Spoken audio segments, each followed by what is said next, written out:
ನಮ್ಮ ಜೊತೆಗೆ ಮಾಜಿ ಮುಖ್ಯಮಂತ್ರಿ ಆಗಿರ್ತಕ್ಕಂಥ ವೀರಪ್ಪ ಮೊಯ್ಲಿ ಅವರು ಇದ್ದಾರೆ. ಅವ್ರನ್ನ ಮಾತಾಡಿಸ್ತಾ ಹೋಗ್ತೀನಿ. ಸರ್, ದೇಶಾದ್ಯಂತ ಇದೀಗ ಮನ್ರೇಗಾ ಹೋರಾಟಕ್ಕೆ ಕರೆನ ಕೊಟ್ಟಿದ್ದಾರೆ. ವಿವಿಧ ಆಂದೋಲನ ಕೂಡ ನಡೀತಾ ಇದೆ. ಈಗ ಕರ್ನಾಟಕದಲ್ಲೂ ಕೂಡ ಆಗಿದೆ. ವಿಶೇಷವಾಗಿ D K Shivakumar, C M Siddaramaiah ರಾಜ್ಯಪಾಲರಿಗೆ ಹೋಗಿ ಮನವಿ ಕೂಡ ಕೊಟ್ಟಿದ್ದಾರೆ. ನಿಮ್ಮ ಒಂದು ಅಭಿಪ್ರಾಯ ಏನು ಸರ್ ಈ ಮನ್ರೇಗಾ ಹೋರಾಟ ವಿಚಾರದಲ್ಲಿ, ಜಿ ಕಾಯ್ದೆ ವಿಚಾರವಾಗಿ? ಇದು ಅವರ BJPಯ ತತ್ವ ಏನಿದೆ, ಶ್ರೀಮಂತರಾದವರು ಮತ್ತು ಶ್ರೀಮಂತರಾಗಬೇಕು ಅಂತೇಳಿ, ಆ ತತ್ವಕ್ಕೆ ಅನುಗುಣವಾಗಿ ಅವರು ಹೋಗ್ತಾ ಇದ್ದಾರೆ. ಯಾಕಂದರೆ ಈ ಮನ್ರೇಗಾದಲ್ಲಿ ಅನೇಕ ಒಳ್ಳೆಯ ಅಂಶಗಳು ಹೊರಗೆ ಬಂದಿದೆ. ಅದೇಂತ ಹೇಳಿದರೆ, ಯಾರಿಗೆ ಏನು ಕೆಲಸ ಇಲ್ಲ ಅವರು ಕೆಲಸ ಇದೆ, ಎಂಪ್ಲಾಯ್ಮೆಂಟ್. ಈಗ ಎಲ್ಲ ಕೈಗಾರಿಕೆಗಳಲ್ಲಿ ಎಂಪ್ಲಾಯ್ಮೆಂಟ್ ಕೊಡುವಾಗಿಲ್ಲ, ಪ್ರೈವೇಟ್ ಇಂಡಸ್ಟ್ರೀಸು ಕಡಿಮೆ ಆಗ್ತಾ ಇದೆ ದೇಶದಲ್ಲಿ.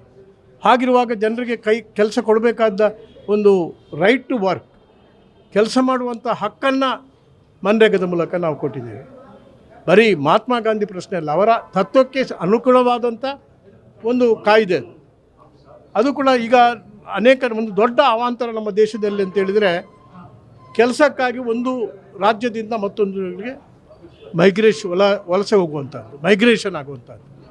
ಆ ಮೈಗ್ರೇಷನ್ 100ಕ್ಕೆ 90 ಪಾಲು ನಿಂತೋಗಿದೆ ಮನ್ರೇಗಾ ಮಾಡಿದ ಮೇಲೆ. ಅದನ್ನು ಶಿಥಿಲಗೊಳಿಸಲಿಕ್ಕೆ ಇವರು ಪ್ರಯತ್ನ ಮಾಡ್ತಾ ಇದ್ದಾರೆ. ಈಗ ದೇಶದಲ್ಲಿ ಒಲಿಗಾರ್ಕಿ ಅಂದರೆ ಶ್ರೀಮಂತರ ರಾಷ್ಟ್ರವಾಗ್ತಾ ಇದೆ. ಶ್ರೀಮಂತರು ಬಿಕಮ್ ರಿಚರ್ ಬಿಕಮ್ ರಿಚೆಸ್ಟ್. ಅದಕ್ಕೆ ಸರಿಯಾದಂಥ ಅನುಗುಣವಾದಂಥ ದಾರಿಯನ್ನು ಈ BJP ಸರ್ಕಾರ ಮಾಡಿಕೊಡ್ತಾ ಇದೆ. ಅದನ್ನು ಇವತ್ತು 2014 ಅನಂತರ ಈ ಪ್ರವೃತ್ತಿ ಜಾಸ್ತಿ ಆಗ್ತಾ ಇದೆ. ಬಡವರು ಅತ್ಯಂತ ಕಡು ಬಡವರಾಗ್ತಾ ಇದ್ದಾರೆ. ಬಹುಶಃ ಅತ್ಯಂತ ಹೆಚ್ಚು ಬಡವರಾಗಿರತಕ್ಕಂಥ ದೇಶ ಇವತ್ತು ರೆಕಾರ್ಡ್ ಮಾಡಿದರೆ ಮೋದಿಯವರ ಆಡಳಿತೆಯಲ್ಲಿ ನಮ್ಮ ಭಾರತ. ಇವತ್ತು ಕೆಲಸ ಇಲ್ಲ, ಒಂದು ಕಡೆ ಎಂಪ್ಲಾಯ್ಮೆಂಟ್ ಇಲ್ಲ, ಅದು ಕಡಿಮೆ ಆಗ್ತಾ ಇದೆ. ಗ್ರಾಮಾಂತರದಲ್ಲಿ ಕಡಿಮೆ ಪಕ್ಷ ಇದು ಆ ಅನ್ಎಂಪ್ಲಾಯ್ಮೆಂಟ್ ಪ್ರಾಬ್ಲಮ್ ಅಂತ ಹೇಳುವುದನ್ನು ನಿವಾರಣೆ ಮಾಡಿದಂಥ ಒಂದು ದೊಡ್ಡ ಕಾರ್ಯಕ್ರಮ ಅಂತೇಳಿದರೆ ಮನ್ರೇಗಾ. ಅದನ್ನೇ ಇವತ್ತು ಏನು ಹೇಳ್ತಾರೆ, ನಾವು ಅದಕ್ಕಾಗಿ ಈ ಕಾರ್ಯಕ್ರಮಕ್ಕೆ ಅಡೆತಡೆ ಬರಬಾರ್ದು. ಯಾವುದೇ ರಾಜ್ಯ ವಿತ್ ಕಮಿಟ್ಮೆಂಟ್ ಮಾಡಬೇಕು. ಅದಕ್ಕಾಗಿ 100ಕ್ಕೆ 100 ಪಾಲು ಆ ಸ್ಯಾಲ್ರಿ ಕಾಂಪೊನೆಂಟ್ ಏನು ವೇತನದ ಭಾಗ ಇದೆ ಅದನ್ನು ಕೇಂದ್ರ ಸರ್ಕಾರ ಕೊಡ್ತಾಯಿತ್ತು ಮನೆಯವರಿಗೆ. ಈಗ 40% ರಾಜ್ಯ ತುಂಬಿಸಬೇಕು. ಅಂದರೆ ರಾಜ್ಯ ಸರ್ಕಾರಕ್ಕೆ ಇದನ್ನು ಅನುಷ್ಠಾನ ಮಾಡತಕ್ಕಂಥ ರೀತಿಯಲ್ಲಿ ಈಗಿನ ಒಂದು ಹಣಕಾಸಿನ ವ್ಯವಸ್ಥೆಯಲ್ಲಿ ಫೆಡರಲಿಸಮ್ ಹೊರಟೋಗಿದೆ. ರಾಜ್ಯ ಸರ್ಕಾರಕ್ಕೆ ಹಣನೇ ಬಾರದ ಹಾಗೆ, ಸಂಪನ್ಮೂಲ ಸಿಗದ ಹಾಗೆ, ಅದರಲ್ಲಿ ಕೂಡ ಕಾಂಗ್ರೆಸ್ ಇದು BJP ಸರ್ಕಾರ ಎಲ್ಲೆಲ್ಲಿದೆ ಅಲ್ಲಿ ಇವತ್ತು ಹಣಕಾಸಿನ ವ್ಯವಸ್ಥೆಯನ್ನೇ ಅದನ್ನು ಬದಲು ಮಾಡಿದ್ದಾರೆ. ಹೀಗಿರುವಾಗ ಇವತ್ತು ಮನ್ರೇಗಾ ಕಾರ್ಯಕ್ರಮದ ಅದು ಬರೀ ಒಂದು ರಾಜಕೀಯ ಹೋರಾಟ ಅಲ್ಲ, ಇದೊಂದು ಸಾಮಾಜಿಕ ಹೋರಾಟ, ಇದೊಂದು ಆರ್ಥಿಕ ರಂಗದ ಕ್ಷೇತ್ರದ ಒಂದು ಹೋರಾಟ, ಸೈದ್ಧಾಂತಿಕವಾದಂಥ ಹೋರಾಟ, ಬಡವರ ಹೊಟ್ಟೆಗೆ ಹೊಡೆಯತಕ್ಕಂಥ ಒಂದು ದೊಡ್ಡ ಕೆಲಸ, ಕೊಡಲಿಯೇಟು ಹಾಕತಕ್ಕಂಥ ಕೆಲಸ ಇವತ್ತು BJP ಸರ್ಕಾರ ಮಾಡಿದೆ. ನಾನು ಮನ್ರೇಗಾದಲ್ಲಿ ನಿಮ್ಮ ಒಂದು ಕಾಲದ ಅಂದರೆ ಮನಮೋಹನ್ ಸಿಂಗ್ ಅವರು ತಂದಿರತಕ್ಕಂಥ ಜಾರಿಗೆ ಯೋಜನೆ ಇದೆ, ಸಾಕಷ್ಟು ಒಂದು ಅಕ್ರಮ ಆಗಿದೆ ಈ ಒಂದು ಯೋಜನೆಯಲ್ಲಿ. ಬಡವರಿಗೆ ಪಾರದರ್ಶಕವಾಗಿ ತಲುಪಿಲ್ಲ, ಓದಲಿಲ್ಲ. ಅದು ಅವರ ಕಾನೂನಿನಲ್ಲಿದೆ, ಈಗ ರಿವೈಸ್ ಮಾಡಿದಂಥ ಕಾನೂನಿನಲ್ಲಿ ಕೂಡ ಇದೆ. ಏನಂತ ಹೇಳಿದರೆ, ಆ ಕಾನೂನಿನ ಪ್ರಕಾರ ಸೋಷಲ್ ಆಡಿಟ್ ಇದೆ. ಸೋಷಲ್ ಆಡಿಟ್ ಒಂದು ಹೊರತರಲಿ. ಸೋಷಲ್ ಆಡಿಟ್ ಮಾಡಿದ್ರಲ್ಲ, ಅದರಲ್ಲಿ ಎಲ್ಲ ಇರೆಗ್ಯುಲರ್ ಆಗಿದೆ ಅಂತೇಳಿ ಅದನ್ನು ನಿಲ್ಲಿಸಿದ್ರು.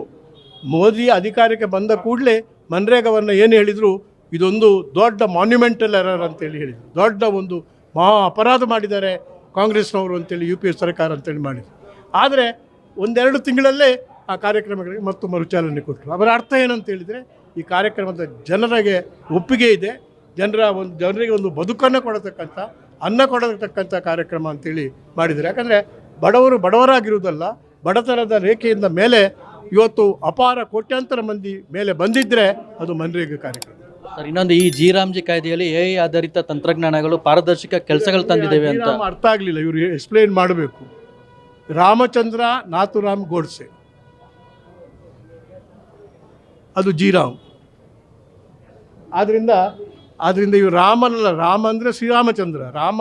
ರಾಮ ಅಂತ ಹೇಳಿದರೆ ಎಲ್ಲ ಕೆಳಗೆ ಇರತಕ್ಕಂಥ ರಾಮಗಳು, ಆ ರಾಮಗಳನ್ನೆಲ್ಲ ನಾವು ಆರಾಧಿಸಿ ಶ್ರೀರಾಮಚಂದ್ರನನ್ನು. ಅವರು ಅದು ಕೂಡ ಗೋಡ್ಸೆ ರಾಮ್, ಅವನ ಹೆಸರು ಒರಿಜಿನಲ್ ನೇಮ್ ನಾಥುರಾಮ್ ಗೋಡ್ಸೆದ್ದು ರಾಮಚಂದ್ರ ನಾಥುರಾಮ್ ಗೋಡ್ಸೆ. ಫೈನಲ್ ನಿಮ್ಮ ಒಂದು ಹೋರಾಟಕ್ಕೆ ತಾರ್ಕಿಕ ಅಂತ್ಯ ಸಿಗುತ್ತಾ ಸರ್? ಯಾಕಂದ್ರೆ ಈಗಾಗಲೇ ಕೇಂದ್ರ ನಾಯಕರು ಹೇಳಿದ್ದಾರೆ ಯಾವುದೇ ಕಾರಣಕ್ಕೂ ಕೂಡ ಈ ಕಾಯ್ದೆನ ನಾವು ಮರುಸ್ಥಾಪಿಸಿಲ್ಲ, ನಾವು ರಾಮ್ಜಿನೇ ಕಂಟಿನ್ಯೂ ಮಾಡ್ತೀವಿ ಅಂತ ಹೇಳಿದ್ದಾರೆ. ಹೌದು, ಅವರು ಗೋಡ್ಸೆ ಕಾನೂನನ್ನೇ ಮುಂದುವರಿಸಲಿ, ನಾವು ಶ್ರೀರಾಮಚಂದ್ರನ ಕಾನೂನನ್ನೇ ಮುಂದುವರಿಸ್ತೀವಿ. ಸತ್ಯಕ್ಕಾಗಿ, ನ್ಯಾಯಕ್ಕಾಗಿ, ಅಹಿಂಸೆಗಾಗಿ ನಾವು ಹೋರಾಟ ಮಾಡ್ತೇವೆ. ಇದು ಕೂಡ ಅದೇ ಸಾಧನವನ್ನು ನಾವು ಈ ಹೋರಾಟದಲ್ಲಿ ಉಪಯೋಗ ಮಾಡ್ತೀವಿ. ಇದಿಷ್ಟು ಏನು ಮಾಜಿ ಮುಖ್ಯಮಂತ್ರಿಗಳಾಗಿರ್ತಕ್ಕಂಥ ವೀರಪ್ಪ ಮೊಯ್ಲಿ ಒಂದು ಮಾತಾಗಿತ್ತು. ಯಾವುದೇ ಕಾರಣಕ್ಕೂ ಕೂಡ ನಾವು ಈ ಒಂದು BJP ಸರ್ಕಾರ ತಂದಿರತಕ್ಕಂಥ ರಾಮ್ಜಿ ಕಾಯ್ದೆಯನ್ನು ಕೈ ಬಡಿದಿಲ್ಲ ಅನ್ನೋ ಒಂದು ಒತ್ತಾಯನ ಮಾಡ್ತಿದ್ದಾರೆ. ಜೊತೆಗೆ ಈ ಒಂದು ನಾವು ಮನ್ರೇಗಾ ಹೋರಾಟವನ್ನು ಕಂಟಿನ್ಯೂ ಮಾಡ್ತಿರೋಂಥ ವೀರಪ್ಪ ಮೊಯ್ಲಿ ಹೇಳ್ತಿರ್ತಕ್ಕಂಥದ್ದು. ಕ್ಯಾಮ್ರಾ ಪರ್ಸನ್ ಅನಿಲ್ ಕುಮಾರ್ ಜೊತೆ ಅಭಿಷೇಕ್ ಕನ್ನಡ ನ್ಯೂಸ್ ಬಿಟ್ ಬೆಂಗಳೂರು.